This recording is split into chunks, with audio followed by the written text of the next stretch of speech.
say ain't nothing to it but to do it.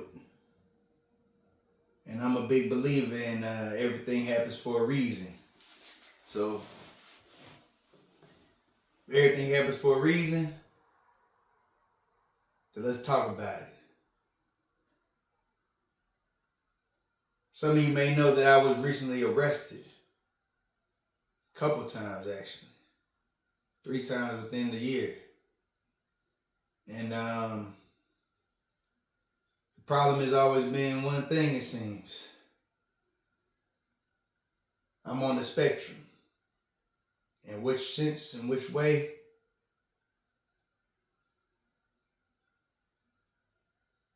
DID. Some of y'all may not know what that stands for. That's a dissociative identity disorder. There's a lot of things that you can compare it to. You may have seen. Not too many people have this kind of thing. Thing about these identities is I don't know all of them. And it wasn't until the first time I got arrested,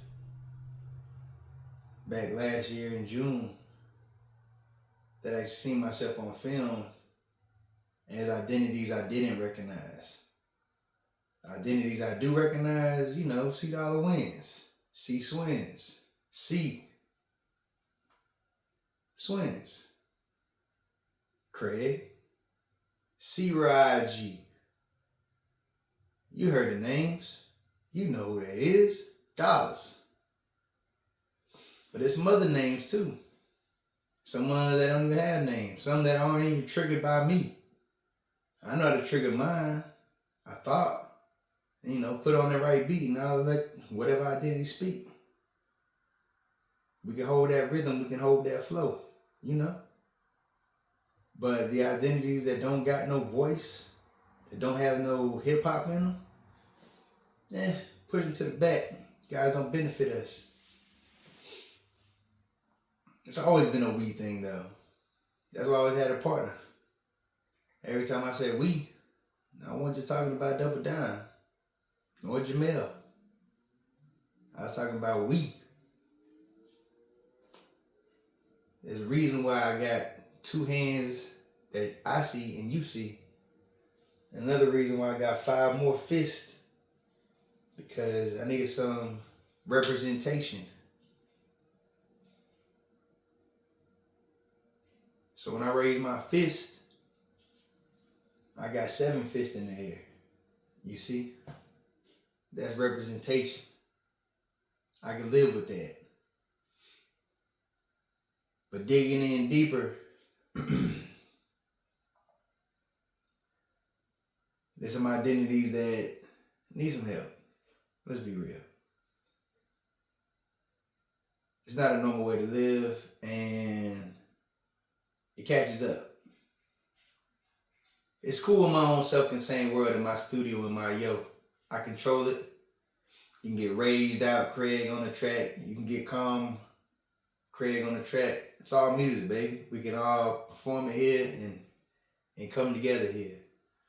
But out in the real world, where the police is just see that as a threat, why are you being aggressive? I'm not being aggressive. You ain't seen aggressive. Is that a threat? Nah, it ain't a threat. You threatening me? Or is that a threat? You see, then this is the same talk that I was talking in normal conversation in my music. It doesn't work in the real world because people are scared. I'm not scared of me. I've never been scared of me. Why the fuck would I be? But I'm scary to other people. Why? Because I'm over 6 foot tall. I'm over 250 pounds. I'm a big, big black man that takes up a lot of space. And I'm not no light, weak dude neither. I'm strong. And I'm loud. And I'm aggressive. But only when provoked. I'm a real cool dude. But see, I also got these triggers too that set it off and make the identities disappear and new ones appear, or different ones appear or emerge. And they all cause from trauma in my past. the biggest trauma in my past has always been dealing with police. Not to say I've always had a bad idea of police, because I actually grew up really liking police.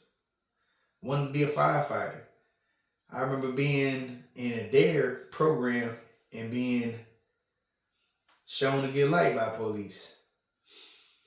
Then I also remember the police scared the shit out of me when they put me in a cell with no lights on. And I was screaming, crying, because I was claustrophobic at the time.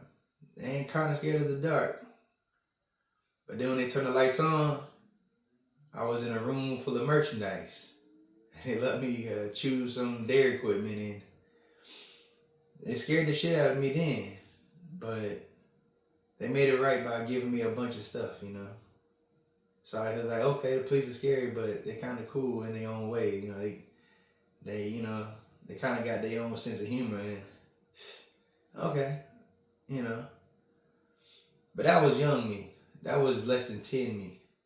At age 19 me, police tried to hang me. I had 2 white officers was ready to hang me. This day and age. We talking 2006. 2000s, we talking about someone trying to hang you. The only thing that saved me was 2 black sheriffs that came and stopped it. If it wasn't for those 2 black sheriffs, there would never be a C. Swins. We'd have never got the dollars. So they gave me a conflicting place, because how can I hate the police when I'm saved by the police? I don't. Was it a white and a black thing? Seemed like it. So many conflicting thoughts that same day. As I was coming from Columbus on my way back here to Warner Robins, that happened in one of them counties on the way here. It started with a C. I got a mental block because I don't know where that was at. You might do. In between Columbus and Warner Robins, a county with a C.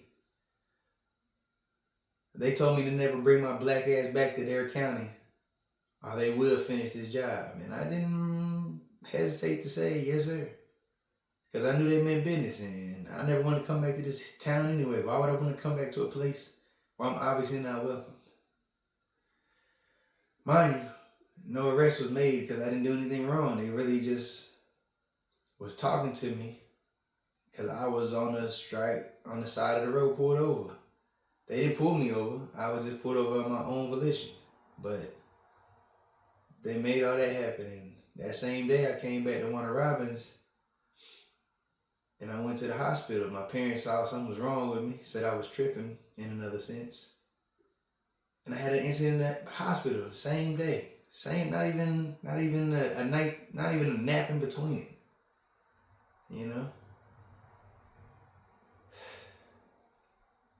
And from that incident in the hospital with the police, you know, after being cooped up in there and nobody listening to me, they just kind of observing me, and I'm feeling like a test tube subject. Me and the police got into it on there when I'm using the restroom break. They don't like how long I'm taking in the restroom. They don't like that I'm laughing. They don't like that I'm washing my hands so long. Why am I excessively using the water? I'm like, I can do what I want in the bathroom. It's my bathroom time. I'm not locked up. I'm in the hospital. I don't know how to deal with police. It's my first time really dealing with police, except for the time I just dealt with earlier. I may have gotten pulled over before, got a warning type stuff. I don't even think I got a ticket this time. And it went from me coming out the bathroom to them putting that one handcuff on me super tight. And I told him, loosen that cuff, man. And he wouldn't loosen it.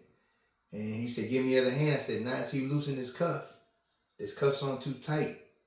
And he wouldn't loosen it. So I refused to give him my other hand. And that led into an altercation there too, to a point where it was 4 officers trying to bring my 2 hands together behind my back, but I would not allow them to do that until they released this cuffs on. They didn't want to do that. So then it became total of 6 officers. And they tried to just get me to the ground to get me to do it.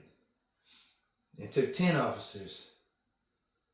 And all 10 of them officers on me, they dogpiled me. got me on the ground. They tranquilized me. I didn't know it was a tranquilizer at the time. Only thing I knew is I was getting injected by a needle while resisting arrest. And it felt like, to me, what was coursing through my veins was death.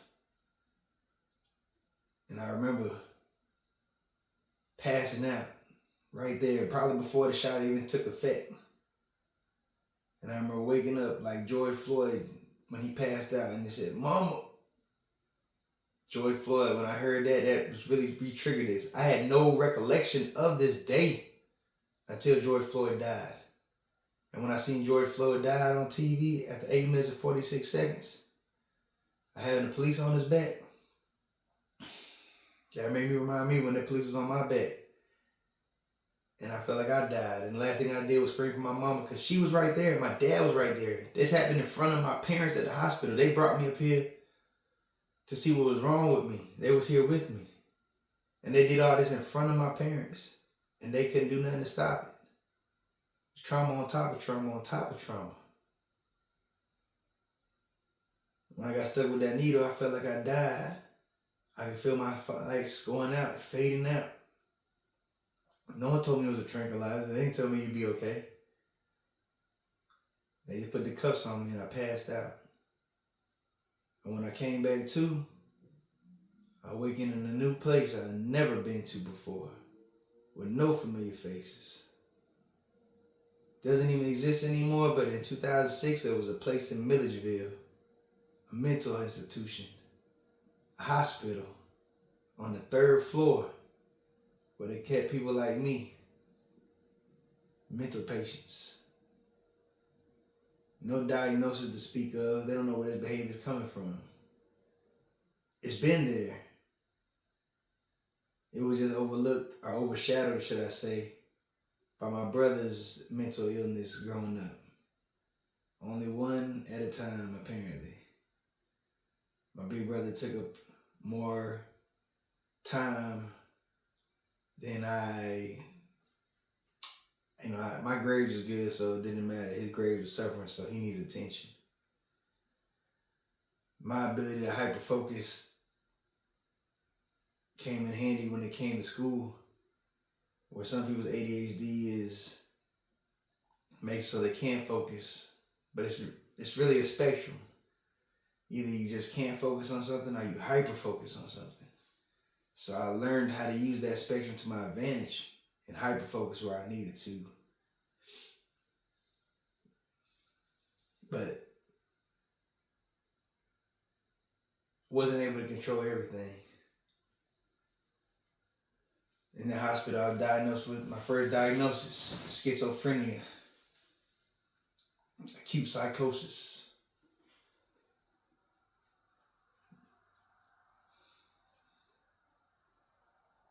Yeah, Milledgeville was a whole nother ordeal.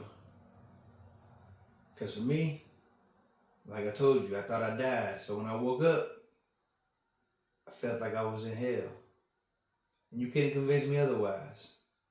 Because the incident with the police had messed up my eyes. I couldn't see. I couldn't read nothing.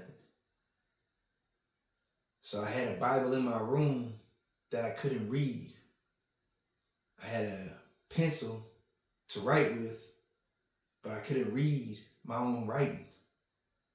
And that's hell. And we'll stop there. We'll continue part 2 next time. Thank you for listening. This is Craig.